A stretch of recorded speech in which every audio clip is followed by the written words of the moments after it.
2, 3, 4. The hardest part of the ring. Hey, the hardest part of the ring. You got the guy in an abdominal stretch, and you grab the rope for extra leverage. Then you get a concussion from the angry rush, and you get paid with a diet soft beverage. On the hardest part of the ring. Hey, the hardest part of the ring. Sometimes you get trapped in a headlock, and you wear a shoulder block, and you something something. Hey, that's the song. Clap, clap, clap, clap, clap, clap, clap. It's the hardest part of the ring. The hardest part of the ring. Ba-da-ba-da. Well, if that's any indication on how this episode's going to go and what happened to WWE Blood Money, I think it's only appropriate. I'm leaving that in. I usually redo those.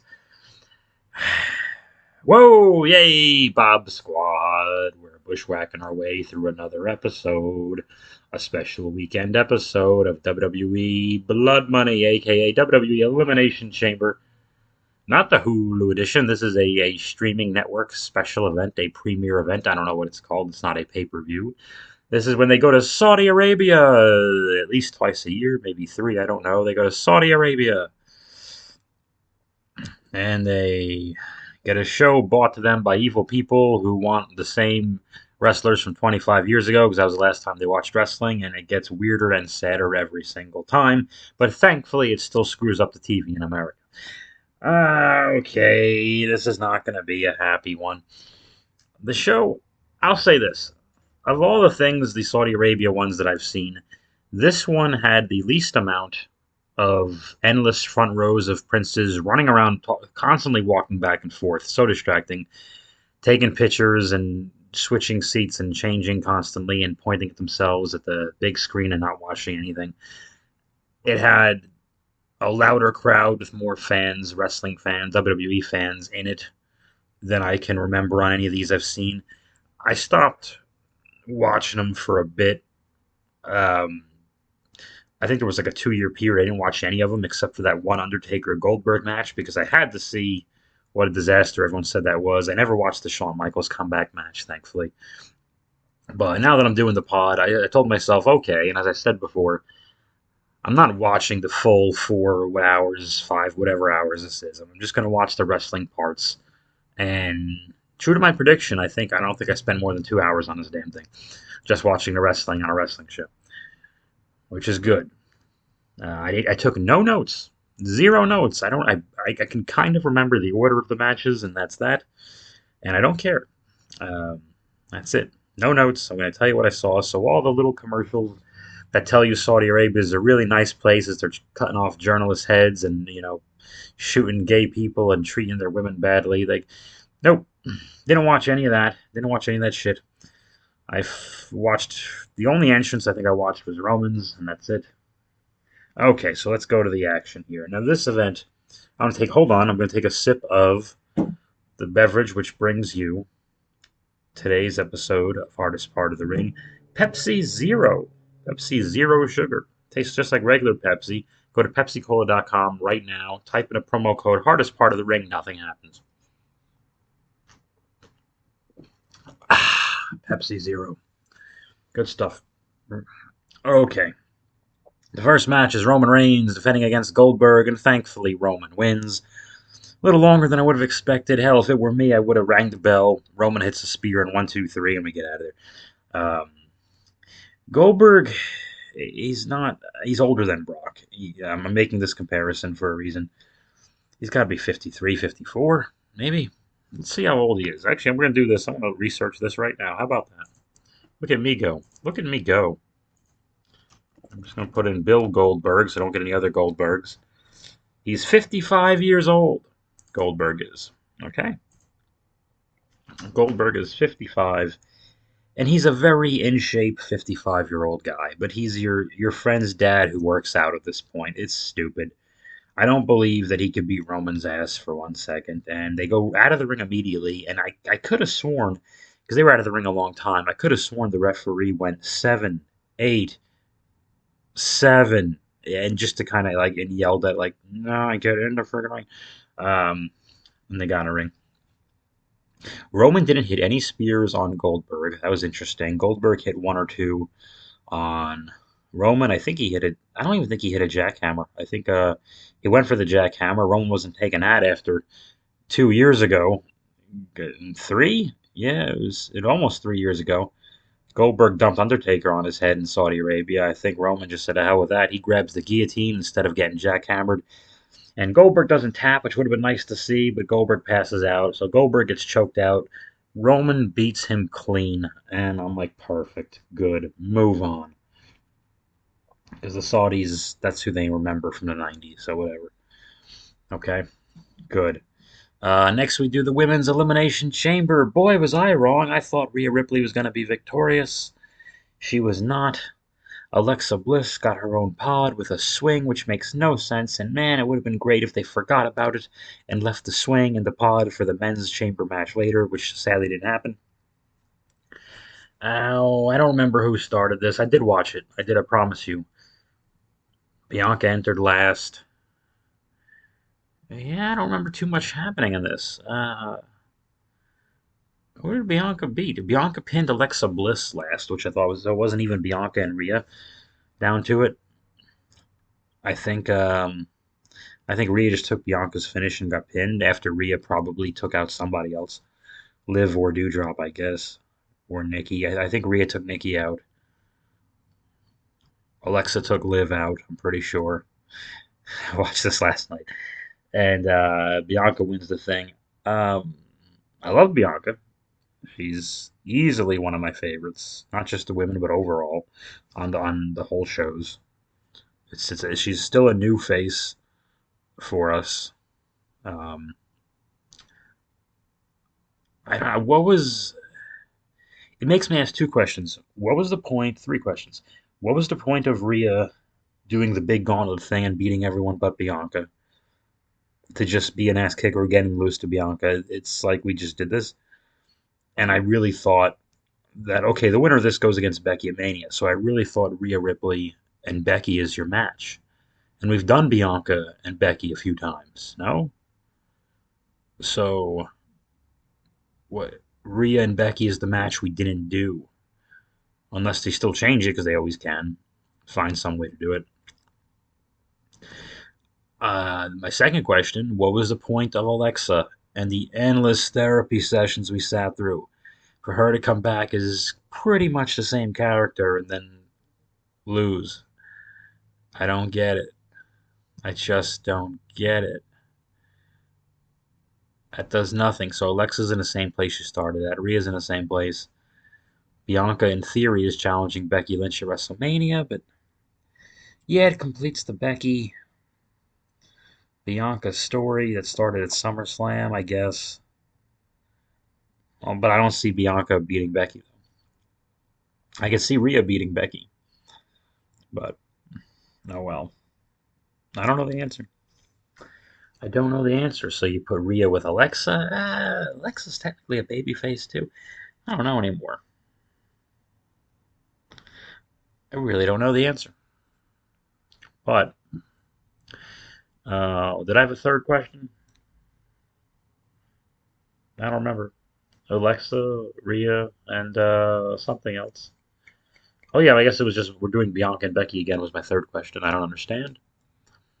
I know not the answer, but we have another women's match right afterwards. It's a tag team match. Sonya Deville with her arm in a sling, teaming with Charlotte. Oh, let me backtrack. I'm sorry. All of the women who wrestle on this show have to be can only have their faces showing and their hands as far as skin showing goes. Just faces. I'm pretty sure their hands. They don't have to wear gloves or anything. But still, um, it doesn't look too ridiculous. Like Lita always kind of wore a lot, and Becky in her full leotard almost was very Becky-ish because she's been wearing wacky things. But most, by and large, they looked ridiculous. Both Liv and Charlotte were all red, thankfully not in the same match, but they looked really goofy. So Ronda Rousey, who's teaming with Naomi, Ronda shows up in her judo or karate outfit or gi or whatever, but she's got a shirt on underneath. So it looks like she's wearing her bathrobe. But so I think I said, yeah, they all basically all the women, especially when there's many of them in the ring at one time. It looks like the Foot Clan is attacking itself. Is what it looks like. But Naomi and Ronda Rousey in her pajamas versus Charlotte, all in red, and Sonya Deville with her arm in a sling. And they had to, for some reason, there was a stipulation. I don't know where it came from. Ronda had to have one hand tied behind her back, but she pulled it loose at the second they tied it, so her hand was at her side the whole time, and it meant nothing. I skipped to the finish. I'm sorry. This was beyond stupid. It's not because it's the women. It's a stupid match. All right. I was fine with the Chamber. I watched all that. I watched all of Becky and Lita, which I think was my favorite. Uh, one of my favorite. I think Becky, Lita, and Roman Goldberg were my favorite matches. Oddly enough, but yeah, it was very dumb. Ronda Rousey puts an arm bar somehow on Sonya Deville's arm. Sonya Deville took her cast off immediately early on, as soon as Ronda had her arm tied to her side, sort of loosely. And Sonya Deville takes her sling off. Hey, look, I'm healthy, whatever. And then, ha ha ha. Which is a fun heelish misdirection. I have no problem with that, but the execution was just not working. So okay, so Ronda taps out the person Charlotte's teaming with to make us want to see Ronda do the same thing to Charlotte. I get the concept. Um, no problem. Again, no problem with the concept. Just the execution. Who knows? Let's move on. I don't know what exactly was third. I think it was Drew McIntyre versus Madcap Moss in a no DQ match. Um, I don't think Madcap should be remotely competitive with Drew, but the story of this match, more so, is Drew does the reverse Alabama slam thing to Madcap Moss. Madcap Moss lands directly on his head and neck and just crumples on over his own neck with all his body weight, and it just looks so ugly. You can see on Corbin's face he knew it was trouble.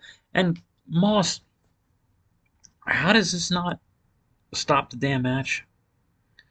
Moss keeps going for 5 minutes, taking bumps on tables and on the floor. He's taking belly to bellies on the floor, and eventually Drew's finish in 1, 2, 3. And Drew wins, okay.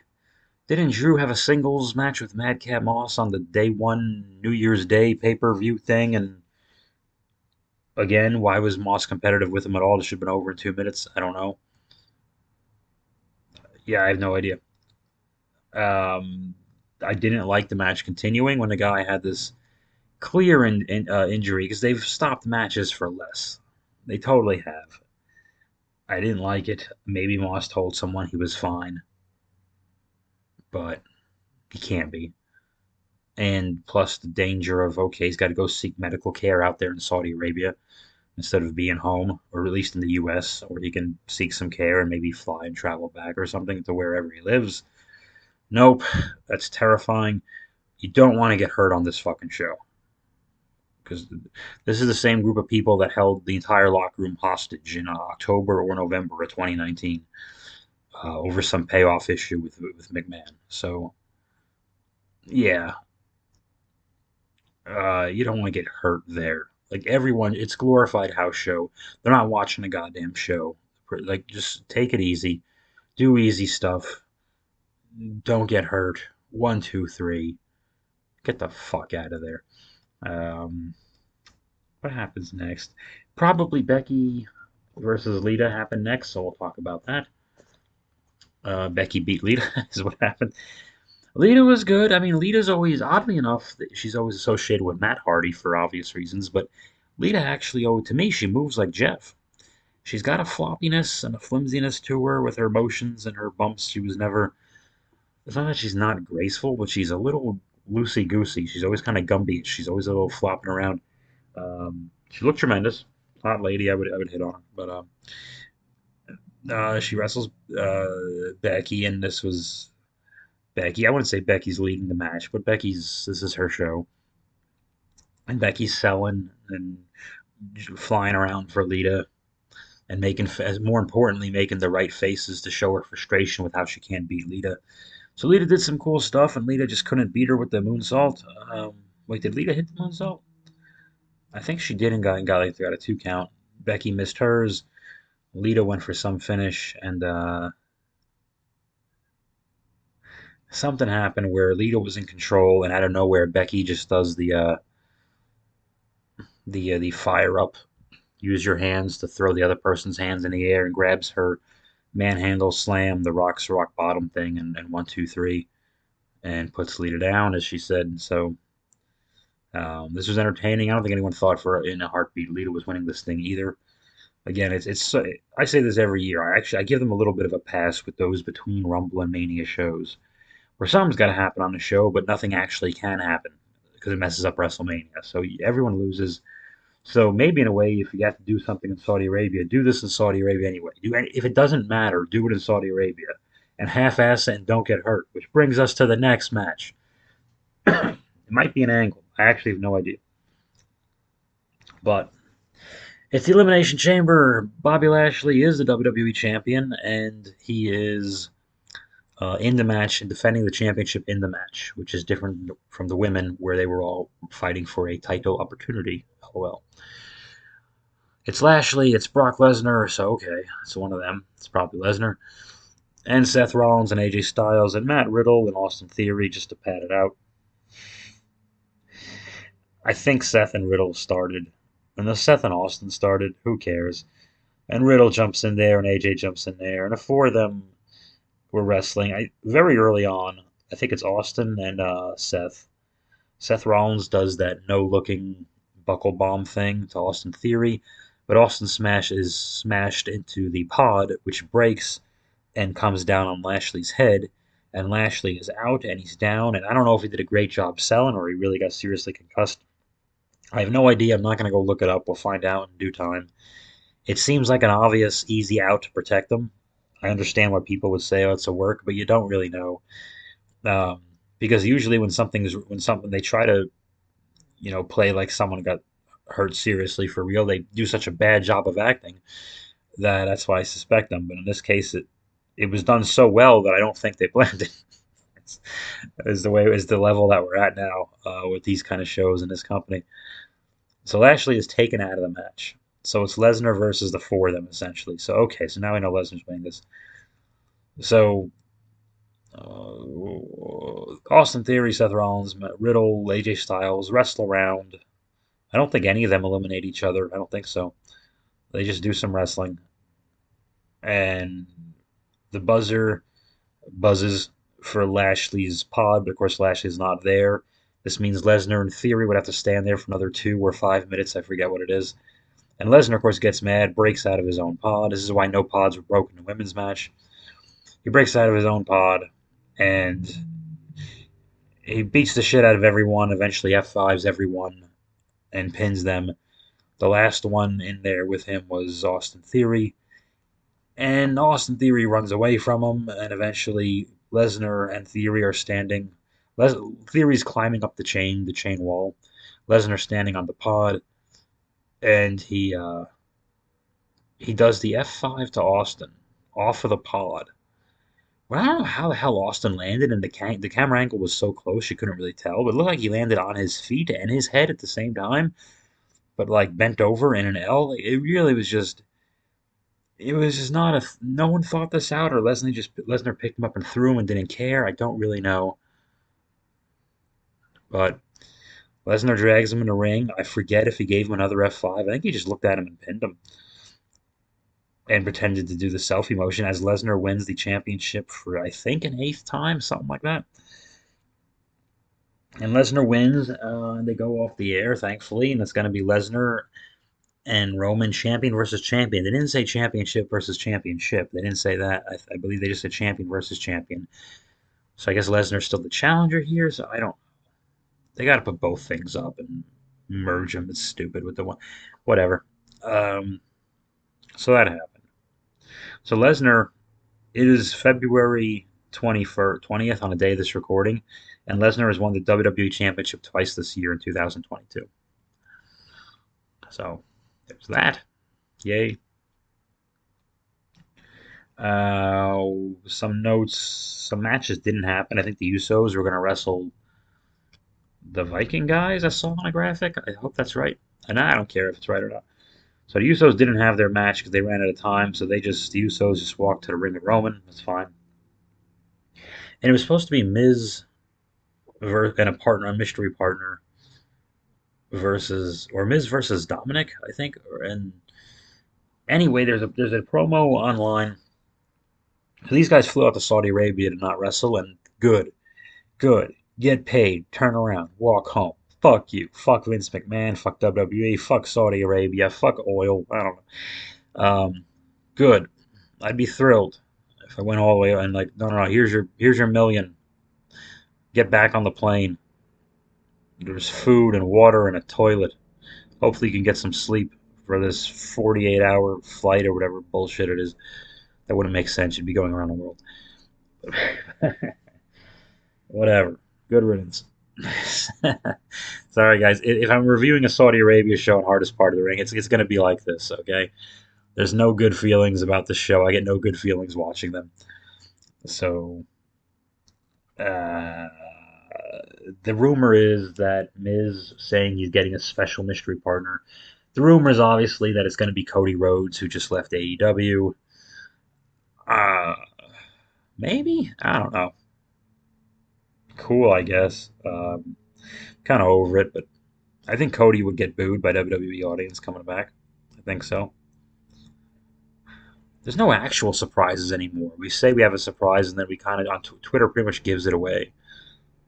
So that's a shame. The surprise is the best thing about pro wrestling when it's a good surprise. And surprise, here's a good surprise. There's no more pay per views again until WrestleMania, which is the first week of April, April 6th and 7th. So I'll get a little bit of a break. Let's do some housekeeping at the end of this on a cheerier note, so I don't leave you on this dreary note, which is probably your Monday if you're listening to this. Thank you so much to everyone who watched the Transformers Sunbob episode, the second darkest hour. I hope you watched it. I hope you enjoyed it. I hope you watched the end credit, the little 2-second thing at the end, because that was fun. I like doing those. And it means a lot because I put like, especially that one was a beast. I put like over 100 hours of work into the damn thing. And like I said, I don't plan right now. I don't plan to do another Transformers episode. Is it possible I may do a 2 or 3 minute scene here or there with something? Maybe. Or maybe just one, no reason, no story, smash them up, 5, 6 minute fight scene, something like that. Possible. But even right now, I'm not even interested in that. I'm just saying it's possible. At some point this year, I'll get Dinobot Sludge, and it was a shame I couldn't get the 3 Dinobots together on this one. There's no other Transformers figure that really tickles my fancy. I almost pulled the trigger on Perceptor a couple of times, but didn't really need him, and I really just wanted to finish the story, and it was kind of like, why are you getting him, really? Just to have more. I mean, my Transformers and my Motus are displayed, but they're displayed like uh, people crammed into a subway train in rush hour New York City. They're all just standing shoulder to shoulder. Like if they're not in a front row, it's hard to see them, whoever it is. So yes, they're standing and displayed, which is cool, but it's already to a point where you could only enjoy about half of them. So that's a little. The Transformers have more variation in height than the Motus do. I'll say that. So you can look back and oh, there's Galvatron, there's Magnus, there's hanging out in the back. I'm like, okay, that's kind of cool, but still, I have to change them up every now and then, and um, so I'm slowing down on the toy collecting part. I am not slowing down at all on toy community and making videos. Obviously, if I'm buying less toys, there's less things to fun box. So there's that. So that might be another reason to start randomly doing, hey, I couldn't do a fun boxing for you because I can't buy any more stuff. And I ran out of stuff that I want. That's the other thing, too. So instead, what can I do? Well, maybe give you a 3 or 5 minute Sun Bob type of video, maybe a simpler, barely a story, smash 'em up type of situation, like one scene type of thing. Something like that. Maybe that's probably where it would go, but I don't want to stop making stuff because I like that you guys watch them and seem to enjoy them. But I just have to make a little different stuff, if that makes sense. So Hopefully that is still a thing. I don't know. I want to do Batman versus Snake Eyes. I do, but I don't think I could get a full 20 something minute story out of it. And I don't really think I would want to. I think instead that might be a cool like 6 minute thing. Like basically the Joes are like, hey, there's trouble in this northeastern city called Gotham. We need someone to get in and get out quietly. Snake Eyes, you go, and then blah blah blah. And I treated myself because I have a birthday this week because I'm old as fuck.